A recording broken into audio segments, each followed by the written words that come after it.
What's going on, guys? In today's video I will show you the best longbow and crossbow build in Throne and Liberty. This specific setup is perfect for anyone that wants to grind PVE events, run contract dungeons or do PVE challenges. As you can see from the gameplay, we will be melting our enemies in few seconds, and our crazy damage is possible by combining our increased damage from the longbow skills with the increased critical hit and critical damage from the crossbow skills. This weapon combo with our specific gear and skills will give us the ability to get huge amount of DPS numbers and much more.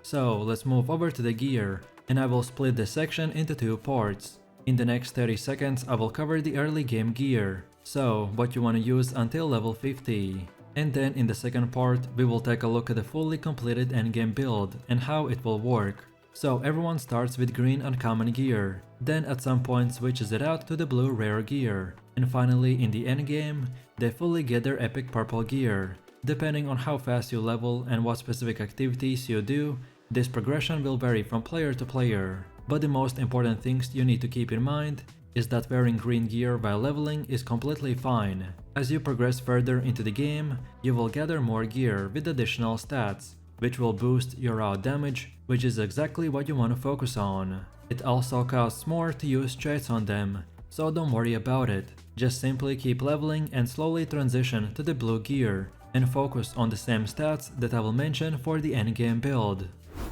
So here we have the endgame setup, and you're feel free to click the link in the description to check it out on the website. So first off, for the weapons I've chosen the crossbow and the longbow, and specifically I'm using the Rex Chimaerus Reg Bow, with traits like the heavy attack chance, critical hit and hit. Then for resonance trait we have the cooldown speed, and for runes on the attack rune we have the ranged heavy attack chance. Then for support rune we have the skill damage resistance, and for defense the max health. Next we have the Temen Screaming Bow, and for traits we have the heavy attack chance, critical hit and hit. Then for resonance trait we got the cooldown speed, and for runes for the attack we have the range heavy attack chance. Then for support the skill damage resistance, and for defense the ranged evasion. Next we have the Reaper's Black Mask, with traits like the magic evasion, ranged evasion and magic endurance. And for resonance trait we got the max health. Then for cloak we have the Hermit Shroud, with traits like the max health, health regen and skill damage resistance. Then for resonance trait we have the max health, and as for all of our gear we have the same resonance trait, so without me mentioning them just keep using it. Then for chest we have the Abyss Slayer's Insanity Armor, with max health, ranged evasion and magic evasion. Next we have the Reaper's Hand of Death, with traits like the max mana, magic evasion and ranged evasion. Next we have the Special Resistance Ancient Dragon Pants, with traits like the max health, ranged evasion and magic evasion. Then we have the Abyss Slayer's Frenzy Boots, with move speed, ranged evasion and magic evasion. Then for necklace we have the Holy Warrior's Choker, with skill damage boost, max health and buff duration. Then for runes on the attack we have hit. Then for defense we got the max health, and for support the stun resistance. Next we have the Beast King's Gilded Bracers, with traits like the max health, skill damage resistance and health regen. And then for runes on the attack we have the heavy attack chance. Then for defense the max health, and on support the stun resistance. Next we have the Insightful Ring of Dimension, with traits like the skill damage boost, max health and health regen. Then for runes on the attack you need the range critical hit, then on defense the mana regen, and on support the stun resistance.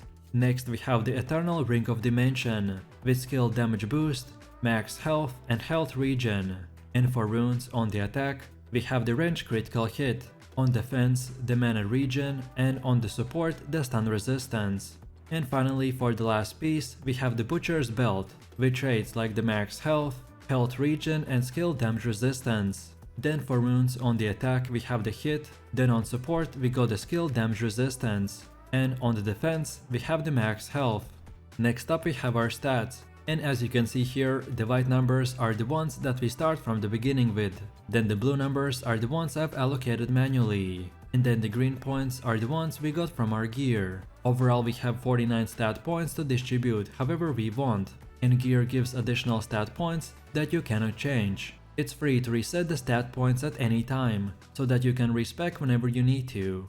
For our build, the main priority is dexterity and then the perception. So our first goal in the mid game is to reach 60 dexterity. For PVE, we care mainly about increased critical hit, attack speed and maximum weapon damage. So place enough points to reach 60 dexterity as soon as you can. Then next we want to hit 40 perception. This grants us increased buff duration, which works on skills like the selfless diffusion and many more. Then for our third goal we want to get to 50 strength, for that 100 heavy attack chance bonus. And finally in the endgame, with purple gear and respecking, we want to reach 50 strength, 60 dexterity, 25 wisdom and 40 perception. Ideally with fully maxed gear we would reach 30 wisdom to get that little extra bonus, but that is up to you. The main stat is dexterity, with strength and perception being the second best choices.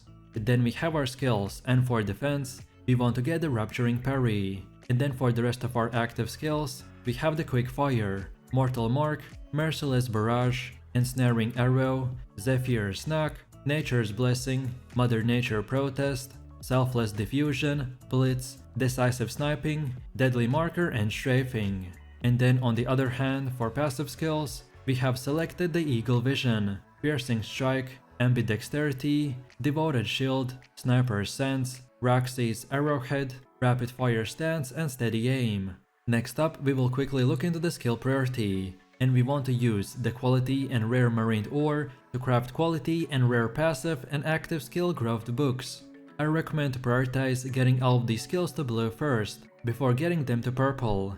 And then for the rest of your skills, they're not as important, so just upgrade them as you progress through the game. So for active skills, the main priority is Mortal Mark, because it pairs up perfectly as a starter for all of our combos, because it adds delayed damage based on your DPS done during its duration. This should be your first priority to improve your max DPS. And then we follow that up by upgrading the Quick Fire, Zephyr's Knock, Decisive Sniping, and Ensnaring Arrow. Then the Strafing skill is one of your earliest rare abilities and one of your hardest hitting skills that only gets better with more crit rate, so we want to upgrade it next. And lastly, we want to focus on the Selfless Diffusion, because it is great if bosses or mobs will root you, but this should be your last priority. Next we have our skill specialization. So for the Blitz we select the Limit Break and cooldown, then on Mortal Mark the Chain Effects, then on Ensnaring Arrow the cooldown resets and the hit rate, then for Nature's Blessing the Whirlpool, then for Strafing the Gale and consecutive use, then for Mother Nature's Protection the Lightning Arrow, then for Deadly Marker we don't select anything. Next we have the Merciless Barrage and we get the Gale, then for Zephyr's Snack we get the damage, then for Selfless Diffusion again we don't select anything, then for Quick Fire we get the minimum chain fire, damage and cooldown, and finally for Decisive Sniping we select the Collection Time and Decisive Bombardment.